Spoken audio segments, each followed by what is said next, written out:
Okay,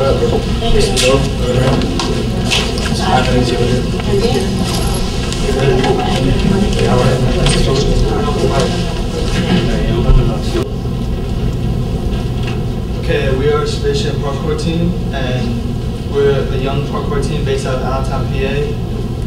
And our whole team is about staying active, being healthy, working out, being fit. And our philosophy, our team philosophy is that movement of your body equals movement of your mind. So doing what we do helps us to think differently. And the problem we're trying to solve is that in our community, kids who enjoy doing parkour, which is climbing and jumping and stuff. Do you guys know what parkour is? No. Okay. You know what? Do you know Sometimes it's better when we don't know. You know what it is? Alright, well, kids get in trouble for climbing on public property, private property. They run through people's yards and everything else. Yes, and we want to reduce the risk of injury or lawsuit or property damage by having explain what it is. People come and climb on your wall in your house. They make outfield courses. We have a video. They have a video. Yeah, later on we'll show you guys. Okay, so anyways, we're a brand new team. We just started a couple months ago. Yeah, we've been practicing, working out together, and that's just our philosophy. These are our team members. Jean-Pierre Gomeza is there. I'm Philip Kazevich, Abraham De La Cruz, Abel De Luna, Jonathan Ortiz Rodriguez, Dominic Santiago. And yeah, it's just a few basic things about parkour is professional obstacle running, a way to stay healthy and fit, agility, speed, strength, and stamina, and control of body and mind. I'm having sex. Wait, can you hit the light back there? The video that we'll be showing is an example of the inventor parkour. That's good. So he's pretty good. So pay attention. He's famous for being movies too.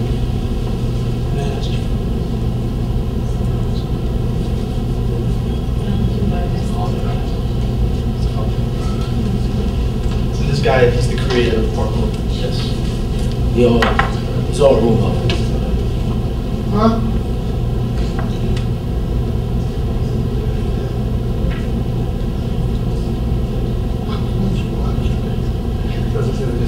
It's physical fitness out in your environment.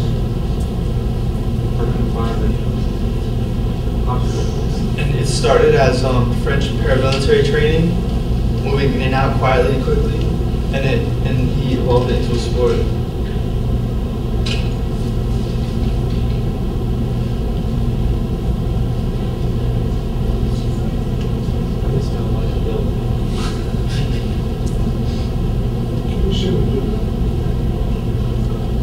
Did you guys have routes around here that you established, or is there parkour? No, the thing is, when you have a route, it makes it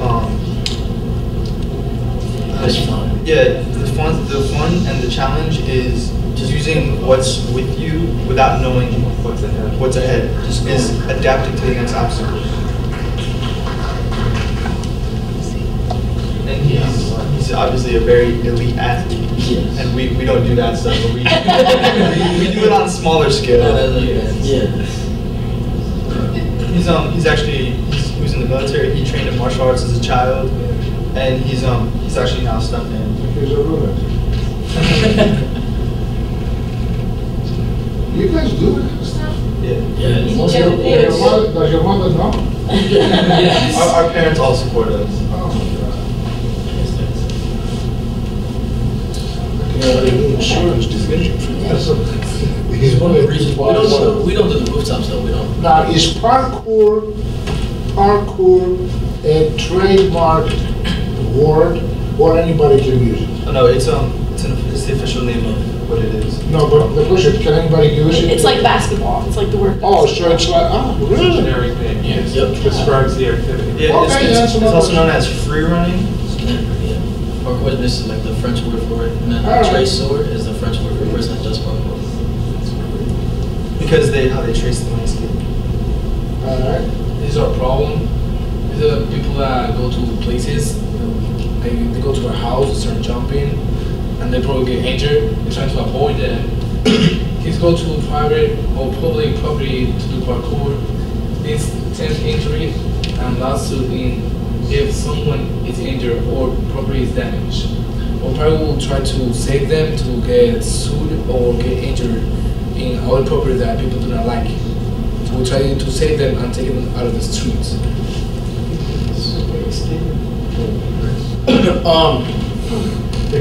The reason why we need help is our parkour park will be the first outdoor park on the East Coast of America. So far, there's no other parkour park on the East Coast of America. There's ones in Hawaii, in Great Britain, and Australia. Also, we're committed to do whatever is necessary to get this park accomplished. And it will also help kids and adults and people that don't know about parkour to know more about the sport. And if they want to, they can come to the park and we'll be there. We'll help them train. And, it's a way to help kids stay fit and not become overweight. It's like 20 years ago, people started with a wall climb. So this is a different level. And for people to use our park, they don't need to do parkour. They can just want to work out, do some chin-ups, pull-ups, push-ups. Learn to. Yeah, and we can help people. Okay. This is an example of something that we would like to do for an outdoor park. Here we have some monkey bar type of bars here. Here we can do pull-ups, precision jumping. Precision jumping is like jumping from one bar to another and trying to balance. We have some walls, we can do some wall flips. And here is like obstacle running and trying to get through as quickly as possible doing parkour. Who did that? What was that? Who put that together? This we found it online. It's an artist took a bunch of different obstacles and compiled them together in one package. Yeah, and this is similar to what we had. We drew a picture ourselves, and this more accurately describes our image. It's not just it's a notebook paper. It's a real detailed picture of it. In order to avoid anyone being liable in case of injury, our park will follow the philosophy that skate parks use. It will be used at your own risk. There will be signs stating no smoking, no littering, and the city is not at fault for any injuries. When you say the city is not at fault for an injury, are you implying that this project will be owned and run by the city, or that's an independent private entity? But we wanted it to be a part of the city, like the city. So the city, we have to put that park someplace and build it for you. Yes. Okay, We I want understand that. it to be a public park for anybody to use. The answer, about 20 questions in one. The skateboard park thing. Yeah. Earlier this year, we actually had a meeting with the ex-head of Parks and Recreation, Craig Weissel, and we told him about our idea. He was very interested. He actually told us that we could, if we spoke more about it, he said that we could get it in, I don't know if you know where Chalk Creek Park is, on the south side of Allentown. He said that there's a trail through there. He said that maybe we could put, instead of having one actual location, we can have many obstacles through the trail. So like, maybe someone that's jogging can just jog and then go through a mini obstacle, and then as they keep on going through the trail, they'll just find other obstacles. And he was very interested about it. We were talking to him, but then he retired, so he gave us the contact information for the new Parks and Recreation guy. So we're gonna have to get. You talked to the mayor in Allentown about this? We pitched our idea. He said it was interesting, and he said He did? he wants to talk more about it. Okay, cool.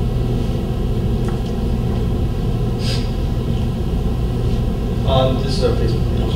Yeah, you can find us on Facebook, and we also have Twitter, right? We have Twitter. We have Twitter. So if I get on the website, Space Jam Parkour Team, what would I see? I see the layout of the facility. Must be like about us. There's pictures of us doing different obstacles. There's videos on there of us, and our main thing is. Is this thing? Did you put that on your thing here? And what's your Twitter handle? Just Space Jam Parkour. It's transmission. When you go to a playground, it has for ages 12, 13. You don't want to have grown people on there. It's not built for us. So that's the idea behind the park, is a place, like an adult playground for us to work out and stuff. So basically, there is not a door to go into it, that it's open to the public? Yep. Do I have to pay a fee to go, do Just that? go on there and. Just anybody, doesn't matter what age? Well, we'll have advisable ages, because But who supervises the ground, so you don't have an 80-year-old kid says, you know what, I think I'm gonna jump from there, goes not kill himself? That's why we used to have a trainer to train on how to do parkour. We trying to contact him to help us to train people to do it. So if we can get him, he probably will watch over the people to tell them what to do.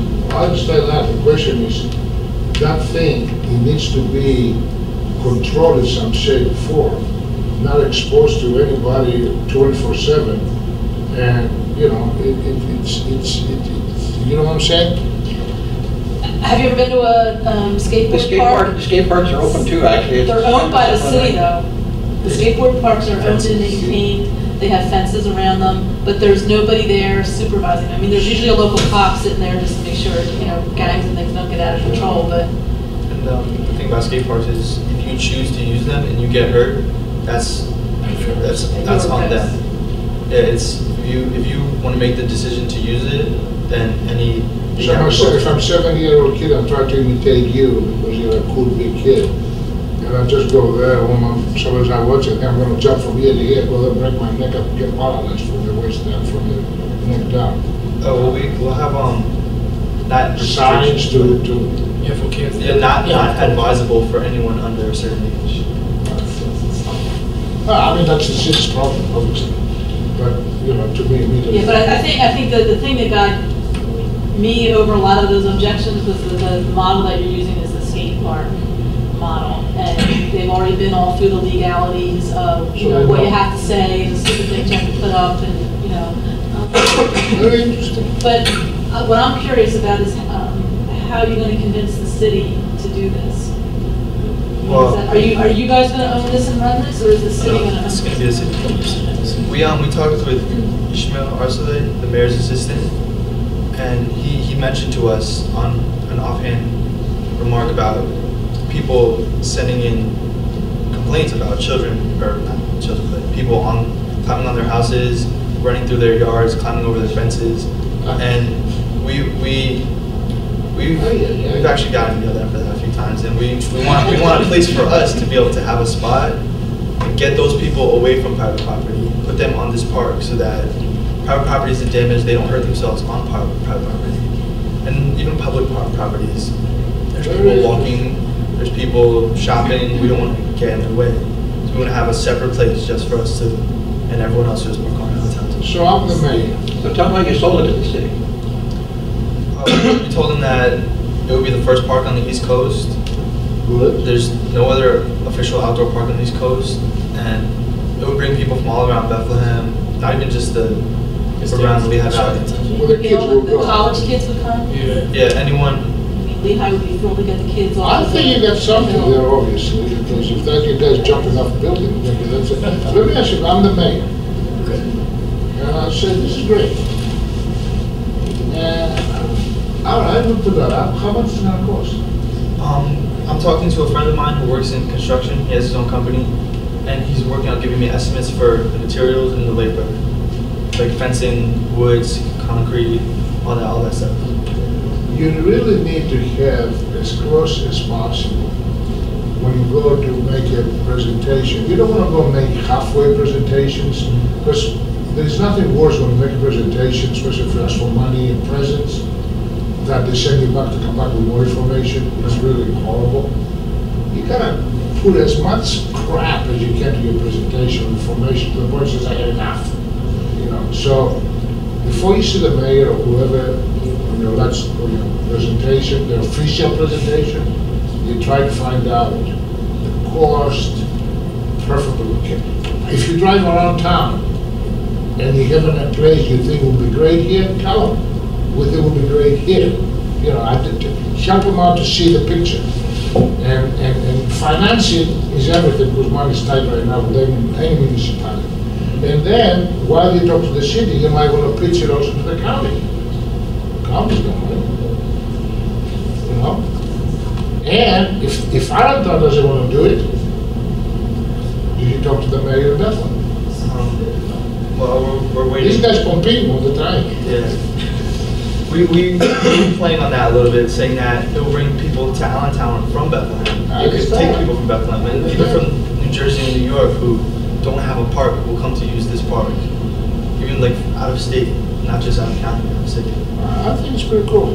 Just, have you talked to, 2 questions, have you talked to David Bell? Have you talked to any other parkour? No, we contact, yeah, we contact them, and we contact a group that is pre-running, and they didn't email us, but we try to tell them like what they did to make a park, because they have their own park in Grayson, right? Listen, the group is 3-run parkour team in Britain, and they actually have a parkour park. It's in Basingstoke, Great Britain, and it's similar to what we have. They have obstacles, ramps, and stuff. And we emailed them for information on how they built it, who they had to talk to, what specifications they followed. And when we talked to Greg Weisel, he said that when you have a playground, every month has to be inspected. Like every net and bolt is secured. And we asked them how they went about doing that. So there's another maintenance cost that you have to Yeah. look into. Couple things. One, it's really cool you put David Bell up there, but I'd much rather see you guys doing it. And second, if you showed us a video of the guys in Great Britain or one of the other parks. There's actually- Because the image was great, Yeah. but if you actually had a video of them running through their own park. They have videos on YouTube. And if you go to our page, you'll see videos of us doing parkour. Okay. You can pull up the example of it if you want. Yeah, I don't know how much time. I'll look. I have your Facebook page. And it's the park is Basingstoke in Great Britain, and the group is. Do you link to it on yours? No. Do you friend it? We like them on Facebook. We like their page, and they have tons of videos on YouTube. They have tutorial videos, how to do stuff, how to do it safely, what not to do. They have a show reel. They have all that stuff, and we're working on doing that for our group. We're not big like them. They're actually famous. One of my instructors, though, he used to teach at Parkettes by Martin Luther King Drive. He does the same thing. He has tutorials on YouTube. And he also teaches at Kutztown University. He still teaches. Adam McLeland and Andy Keller. Both of them professional. You guys have a great vision, like, well planned out. I'm just curious if anybody have any one story about getting caught running through private property? Me and my friend, we were looking for making a video for school, and some people called the police, and we explained to them we were making a video for school, and they were pretty harsh on us. Were you making a video of them, you guys running through their properties? Yeah, we were actually on top of a building, a plaza, and I understand that we were trespassing, but we didn't understand how bad it was until the cops came, and we were a little scared there. Yeah, that's really close. Now, how did you get on top of the building? We had to climb on top of like dumpsters. There's a little balcony that we had to climb on top of, and then once we got onto the building, there's just like a huge open space for us to make a video. And we Because security consultants on the side of the line, easy it is to get at this. like that right there. That's a security threat. They can climb on that. Yeah, good job. I tell you what, I never heard of this, but you really got me. I can't wait to go home and tell my kids. When they say don't jump off a building, what do you mean? I think that's very interesting. I think the fact that you want to keep yourselves fit and do something that is fun and different, you could be doing a lot of other things out there, okay? And I'm a father, and I wish my kids, they would think like you do. You're cool guys. And you're on the right track. I think one day I know I'm going to be sitting there watching this thing, laughing my brains out, see kids flying in the air. I just see it happen. But don't give up. You got to keep pushing, guys, because once you deal with politicals and cities and stuff, you can't stop. You got to be sharp and oxygen and keep pushing till you get it. And parkour will make you like think differently than you think now, because you will be not scared of any obstacle that's in your mind. So if you do parkour, you probably do the obstacle in your life. And you can. The question that I have, how do you take that course? You see the beauty about what they do on the streets? They can go to this street one day and do some stuff. They go 2 streets down the road and it becomes a different course. So once you build it, if that unit is not interchangeable and movable, there is so many times I'm gonna go from here and jump to there, from here to jump to there, from here to jump to there, and then I say, I've done this. I'm going back to the street to jump on the building, because it's not challenging anymore for me. So the question is, the only thing in that program that has me put the question mark in my brain, how do you make it exciting all the time for the seasoned guy who already did it 50 times? Well, the thing is about that, we want to make it not a maze, but a big. You can do different things at different times, like. You know, can walls move around? You know, could you be, if you think engineering-wise, that you make it so that every 30 days or whatever, or 5 months, Can slide. you keep changing the course and say, okay, now, you know, I'm a golfer, right? When you play golf, if you move the tees from the white tees to the blue tees, and you play the same course, the course changes because you added another 50, 75 yards into the hole, and it puts you out of sync. You have ways to challenge the same environment by moving things around. That's something, I don't know how it works, but I'm afraid kids get bored very easily. I mean, you know, they say, I'm gonna go back to the buildings. There's a material that's in construction that when you put like a stick, you can move it around. Whatever, I don't want to solve this. But like you said though, the excitement is going around a corner and not knowing what to expect to get there. So if The mystery is good. if I'm the mayor, I'm saying, well, if I have this park in my city, won't that then incentivize people to start running around through the city, more people running around because now Because they get now trained. you have some confidence, you got trained, now It's a training ground for I the get more next police calls that there's, you know, now instead of 10 of you doing it, there's 100 of you doing it. I mean, I'm just thinking, how would you address that issue? The park is, we want to make it so that, it's like a big circle, a big area. The outside is